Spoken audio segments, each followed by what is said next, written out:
Hello, BookTube. Who's up for a nice indoor mail haul? uh, I've got a little stack here. It ends with a cardboard container, no boxes. So far, anyway. I don't know if this is it for the end of the day.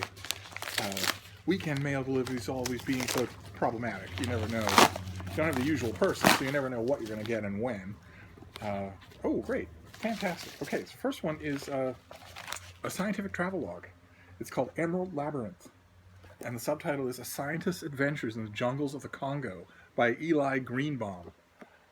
Emerald Labyrinth is an extraordinary book about the enormous challenges and hard-won satisfactions of doing science in the age of climate change in one of the least known, least hospitable places on Earth, the Democratic Republic of the Congo.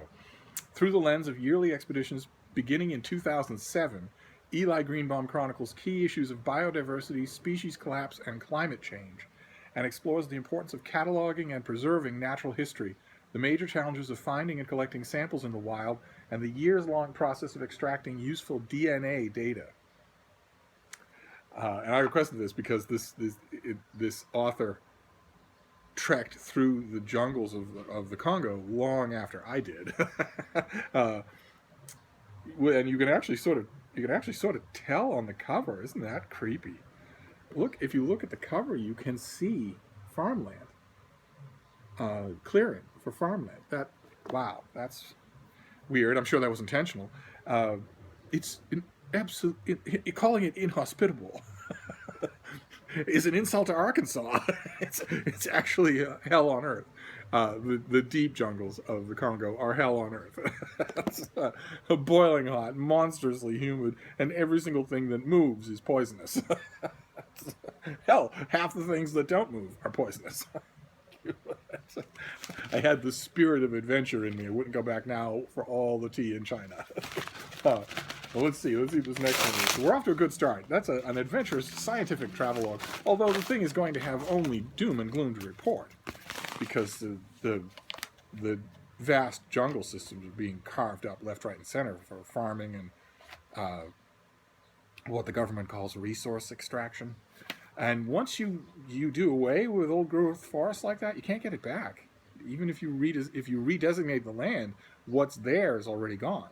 You can maybe have a baby, but you can't have the adult back. Anyway, let's see what we have. Oh, fantastic. Okay, this comes out in early December. It's a little book by James Hamilton Patterson on the Eroica, the first great romantic symphony, Beethoven's Eroica. Oh, isn't that great? So this will be the history of it and the famous anecdote about Napoleon and an analysis of the piece itself. Great! Wow! Fantastic! Okay, so I will. That's great, and it will certainly lead to re-listening to the symphony many, many times, which is it's not exactly my period. Beethoven symphonies, there's no way to put them on and read or write with them playing. They're transcendent experiences. They demand your full attention. So I don't know. Well, I'm not actually even sure what the bounties of YouTube have to offer as far as Eroica performances. I'll have to see. Okay, so this next one is from Harvard University Press. It comes out in October. And it's called A Cold Welcome by Sam White, with the subtitle, which is actually above the title on the cover, The Little Ice Age and Europe's Encounter with North America. When Europeans first arrived in North America, they faced a cold new world. The average global temperature had dropped to lows unseen in millennia, and its effects were stark and unpredictable. Blizzards and deep freezes, droughts and famines, and winters when even the Rio Grande froze. This period of climate change has come to be known as the Little Ice Age, and it played a decisive role in Europe's encounter with the lands and peoples of North America. In A Cold Welcome, Sam White tells the story of this crucial period in world history, from Europe's earliest expeditions in an unfamiliar landscape to the perilous first winters at Santa Fe, Quebec, and Jamestown. Interesting. Okay. All right. So the Little Ice Age gets a new book. Great. All right. Let's move on here. Let's see who the next one is. It's a fairly good haul so far. Oh, my. Oh, very good. I requested this as well. I could not, of course. This is by Stanley Bing, and it is called Immortal Life, a soon-to-be true story. Oh, my. Immortality is now at the fingertips of those who can afford it. Totally not true, but let's hear the author out. At this moment, the moguls of big tech are pouring their wealth into finding a cure for death. None of these titans is richer than Arthur Vogel, the trillionaire with a capital T who rules a corporate empire stretching all the way to Mars. The newest and most expensive medicine has allowed him to live to 127 years, yet time is running out. His last hope to escape death lies with Gene, a newly minted human being, Gene, who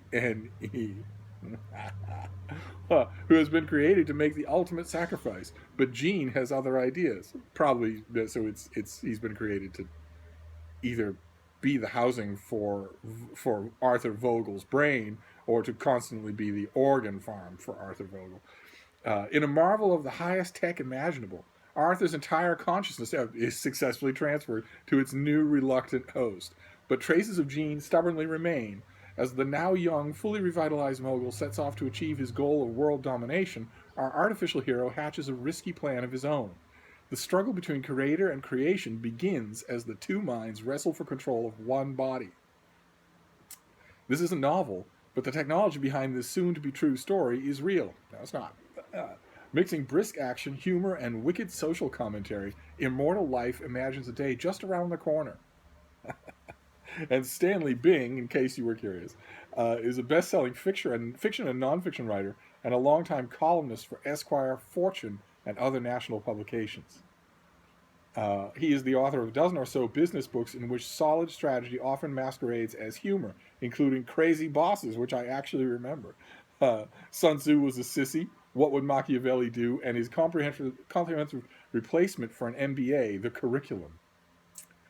In his real life, he is a senior executive at a multinational conglomerate whose identity is one of the worst kept secrets in business. Wonderful. All right, so this comes out in early December. It's the story of Gene. Imagine that's him on the cover, who doesn't want to be the receptacle for an old trillionaire with a T as personality. I think that's just about the most unlikely and messiest way that anyone would ever come up with to solve that problem. If you can actually move someone's consciousness out of their brain, if you can find a way to fence it off and keep it alive and move it somewhere else, it strikes me that the last place you would move it would be a physical, biological body, especially one that already has a consciousness of its own. Why would you do that? There are other places you could move it. But I guess I'll read the book and find out what the author has to say. So let's see here. What is next? What is this next one? Oh, goodness. Oh, my. Oh, my. Okay. Okay, this looks fantastic. This comes out in early October.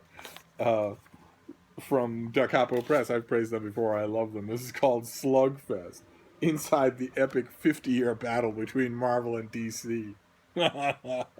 It's by Reed Tucker, who is, despite what you might think, not the chief engineer on Captain Archer's Enterprise.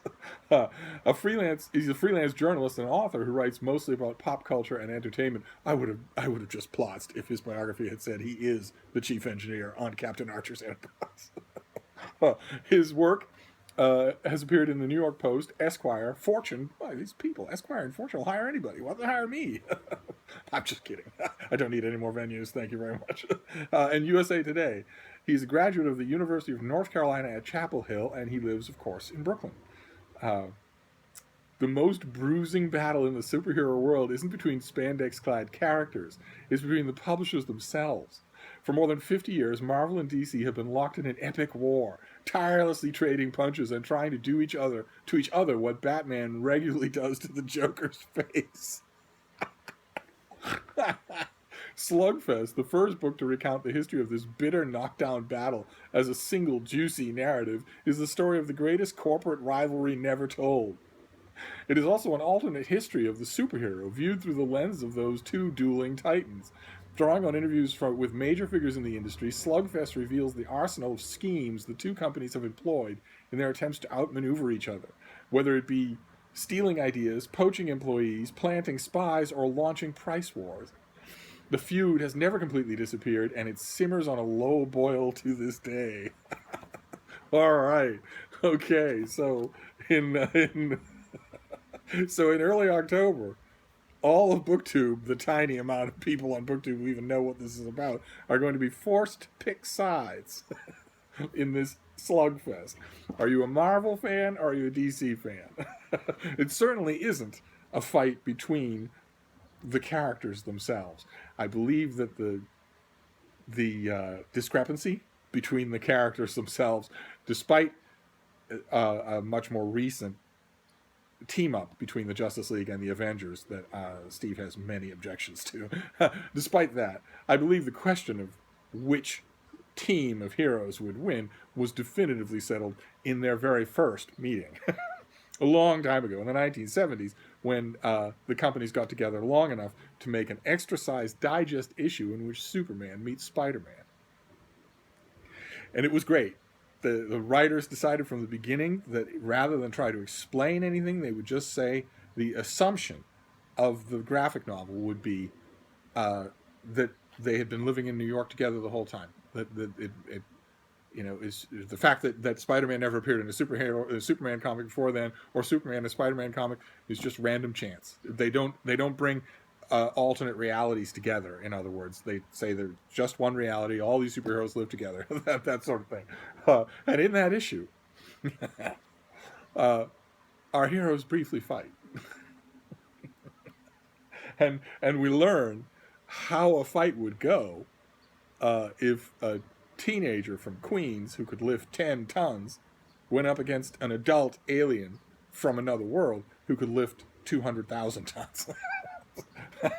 It was drawn by Ross Andrews. The whole thing's fantastic. I absolutely love it, especially the ending, because of course the two heroes, Superman and Spider-Man, are facing a diabolical scheme by Lex Luthor and Dr. Octopus. Superman's foe, Lex Luthor, and Spider-Man's foe, Dr. Octopus. And in a classic, the writer of this he really knew what he was doing.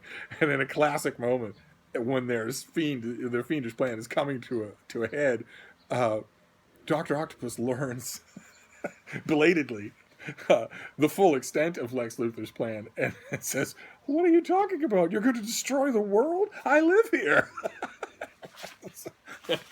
So even DC's heroes villains play for bigger stakes. Anyway, to say the least, I cannot wait to read Slugfest. Then we'll go on. Let's move on here. Oh my. Okay, this is also from Harvard. This is coming out also in October. This is by Nicholas Frankel, and it is called Oscar Wilde, The Unrepentant Years. Not a full biography then, maybe just a slice of his life. Nicholas Frankel presents a new and revisionist account of Wilde's final years spent in poverty and exile on the European continent following his release from English prison for the crime of gross indecency between men. Oscar Wilde, The Unrepentant Years challenges the prevailing traditional view of Wilde as a broken, tragic figure, a martyr to Victorian sexual morality, and shows instead that he pursued his post-prison life with passion, enjoying new liberties while trying to resurrect his literary career. After 2 bitter years of solitary confinement, Frankel shows, Wilde emerged from prison in 1897 determined to rebuild his life along lines that were continuous with the path he had followed before his conviction. Unapologetic and even defiant about the crime for which he had been convicted. England had already done its worst. In Europe's more tolerant atmosphere, he could begin to live openly and without hypocrisy. Wow. Okay, I confess, as unlikely as it might seem, Oscar Wilde as a figure of biography has always kind of bored me. Even he's the subject of an absolutely definitive, great biography, which I, of course, I'm going to go to the final chapters of that biography as soon as I'm done this video and reread them to get ready for this. But that actually sounds really good. So, what a thing this has been. Have we had, aside from Immortal Life, we've had no fiction. And Immortal Life it sounds like it's the author's scientific research, lightly fictional. And this is the last one. This box is the last one. So this is a very odd mail. I guess they're all odd in their way, aren't they? Let's see what this one is. Oh, great. Fantastic. Okay. This comes out in early October. It is Russell Brand's book on addiction. It does not say on here, but it's actually called Recovery. And it's all about addiction. My qualification for writing this book is not that I am better than you, it's that I am worse. I am an addict, addicted to drugs, alcohol, sex, money, love, and fame. The program in this book has given me the freedom from all addictions, and it will do the same for you. And then it asks a list of questions, all of which are blizzarded with profanity.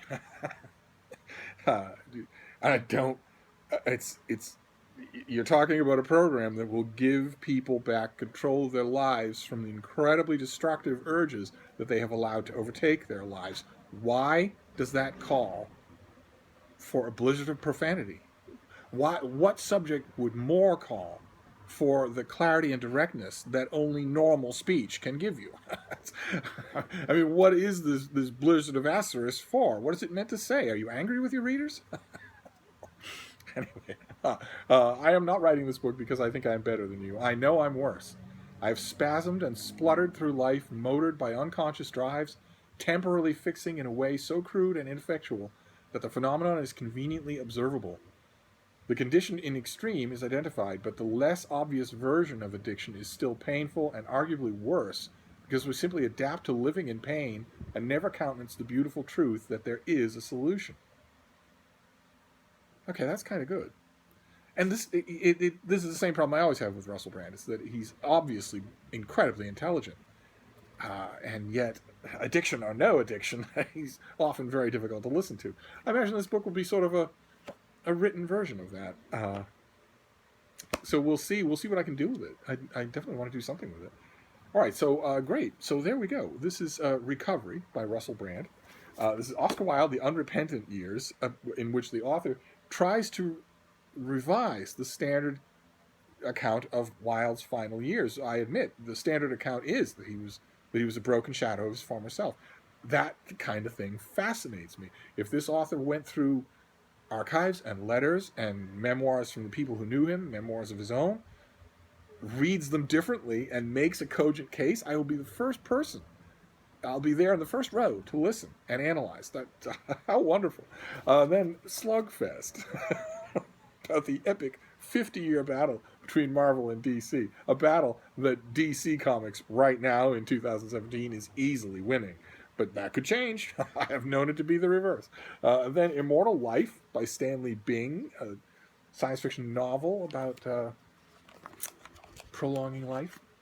A tiny little book about the Eroica Symphony, Beethoven's Eroica, his third symphony, which, if you don't know it, I urge you to listen to it. You live in a golden age. You don't have to move. You can look for it on your phone and find a recorded symphonic performance. You don't have to go across town and wait in line for tickets like once was the time, a very short time ago. That's what you would have had to do. And then, let's see here, A Cold Welcome, about the Little Ice Age, and Emerald Labyrinth, about trekking through the wilds of the Congo. So there you go. Not bad at all. So that's it for today. I think that might be the last mail haul for the week. We'll see. I'm here if more books come. So in the meantime, I'll see you later. Thank you, BookTube.